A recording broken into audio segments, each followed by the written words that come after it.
مدینہ منورہ وہ شہر جو زمین پر جنت کا ٹکڑا محسوس ہوتا ہے، وہ شہر جس کے زروں میں نور بسا ہے، وہ شہر جس کے ہر گلی کوچے سے رحمت کی خوشبو آتی ہے۔ مگر یہ شہر ہمیشہ سے مدینہ کہلایا نہیں کرتا تھا۔ ہجرت سے پہلے اسے یثرب کہا جاتا تھا۔ یثرب عرب کے رے گزاروں میں ایک سبز و شاداب وادی تھی جسے کھجوروں کے باغات نے سنوار رکھا تھا۔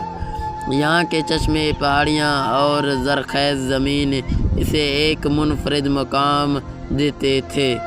یثرب کے لوگ مہمان نواز اور محنتی تھے۔ یہاں یہودی اور عرب قبائل رہتے تھے اور اس شہر کی فضا میں کثرت رنگ و نسل کے باوجود ایک خاص سکون پایا جاتا تھا۔ جب نبی اکرم صلی اللہ علیہ وسلم مکہ سے ہجرت فرما کر یثرب پہنچے تو یہ شہر ہمیشہ کے لیے تاریخ میں امر ہو گیا۔ وہ لمحہ کتنا عظیم تھا کہ جسے آج بھی اہل ایمان اپنی روح میں محسوس کرتے ہیں۔ انصار مدینہ نے آپ صلی اللہ علیہ وسلم کا استقبال ایسا کیا کہ جیسے برسوں کی پیاس بجھ گئی ہو۔ ہر وہ شخص چاہتا تھا کہ رسول صلی اللہ علیہ وسلم ان کے گھر قیام کرے۔ اسی محبت کے جلوے میں یہ شہر مدینہ النبی کہلایا، یعنی نبی صلی اللہ علیہ وسلم کا شہر۔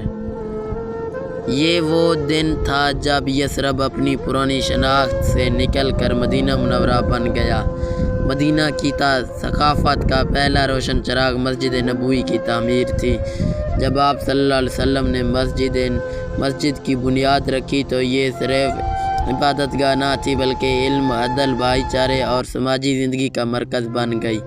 مسجد نبوی کے سادہ ستون، کھجور کی شاخوں کے چھت اور مٹی کی دیواریں اس بات کی گواہی دیتی ہیں کہ عظمت عمارتوں میں نہیں بلکہ نیت اور نوریت میں ہے۔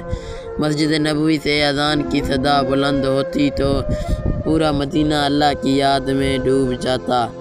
یہی بیٹھ کر تعلیم دی جاتی، فیصلے ہوتے اور یہی جگہ مہاجرین و انصار کے دلوں کو جوڑنے کا ذریعہ بنی۔ مدینہ کی ثقافت کی سب سے بڑی پہچان اس کے باسیوں کا باہمی رشتہ تھا۔ انصار نے مہاجرین کو اپنے گھروں میں جگہ دی، اپنی زمینیں اور باغات تقسیم کیے۔ یہ وہ بھائی چارہ تھا جس کی مثال دنیا کے کسی تاریخ میں نہیں ملتی۔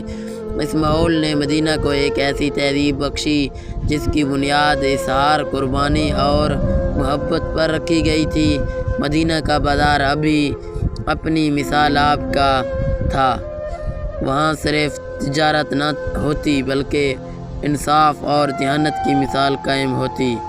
جھوٹ، دھوکہ دہی اور ناپ تول میں کمی کی سخت ممانعت تھی۔ لوگ کھجوریں، اناج، کپڑے اور روزمرہ کی اشیاء بیچے کرتے اور خریدار اور ہر تاجر کو یہ احساس ہوتا کہ وہ اللہ کی نگرانی میں ہے۔ یہی وجہ ہے کہ مدینہ کا بازار بھی ثقافت کا روشن حصہ ہے۔ مدینہ کی گلیوں میں سادگی اور روحانیت کی جھلک نمایاں تھی۔ لوگ عاجزی سے رہتے، مہمان نوازی ان کا وصف تھا۔ اگر کوئی اجنبی آتا تو لوگ اسے اپنے دسترخوان پر بٹھانے میں فخر محسوس کرتے۔ گھروں میں محبت، مساجد میں عبادت اور بازار میں انصاف، یہ تین چیزیں مدینہ کی تہذیب کو چار چاند لگاتی تھی۔ مدینہ کے باغات بھی ایک الگ منظر پیش کرتے۔ کھجوروں کی قطاریں، چشموں سے بہتا ٹھنڈا پانی اور کھلی فضا میں بیٹھ کر ذکر الہی کرنا اہل مدینہ کے معمولات میں شامل تھا۔ زائرین جب مدینہ آتے تو یہاں کی پرسکون فضا ان کے دلوں کو چھو لیتی۔ مدینہ کی ثقافت میں ایک اور پہلو ادب اور علم کا تھا۔ یہاں قرآن کی تعلیم دی جاتی، لوگ دین سیکھتے اور اپنی زندگیاں بدلتے۔ ہر گھر میں قرآن کی تلاوت کی صدا گونجتی، ہر محفل میں ذکر الہی ہوتا۔ یہ وہ فضا تھی جس نے مدینہ کو دنیا کے لیے روحانی دارالحکومت بنا دیا۔ آج بھی جب کوئی مسلمان مدینہ منورہ پہنچتا ہے تو اسے ایسا لگتا ہے جیسے وقت تھم گیا ہو۔ مسجد نبوی کی مینارے دار فضا میں بیٹھ کر دل کو سکون ملتا ہے۔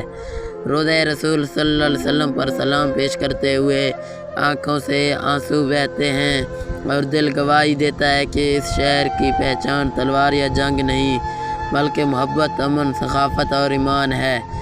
مدینہ صرف ایک شہر نہیں، یہ ایک کیفیت ہے، ایک روحانی مقام ہے۔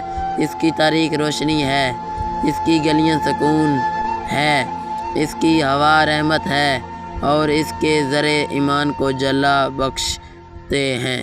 یہی مدینہ منورہ ہے، اسلام کا دل، ثقافت کا مرکز اور وہ جگہ جہاں دنیا کے ہر کونے سے آنے والے زائرین یہ محسوس کرتے ہیں کہ وہ اصل گھر لوٹ آئے۔